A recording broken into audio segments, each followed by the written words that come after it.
Hey, I'm Sam Gray. We're at CYV Chevrolet in Woodstock, and I'm going to go over some differences between a stock truck and a lifted truck so that you have a better idea of what you want to buy. With a lifted truck, you're going to burn a little bit more fuel, but you're going to look a lot cooler. You go over to the stock truck, you take your gas can,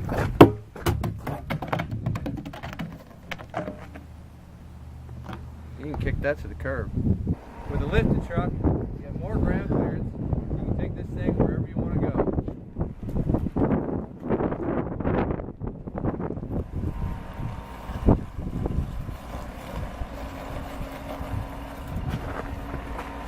See?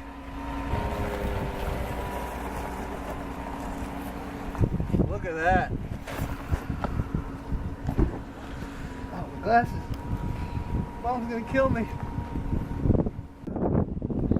With the stock truck, there's no way I'm getting under that thing. Stop. No. No. So these stock Silverados are really nice trucks.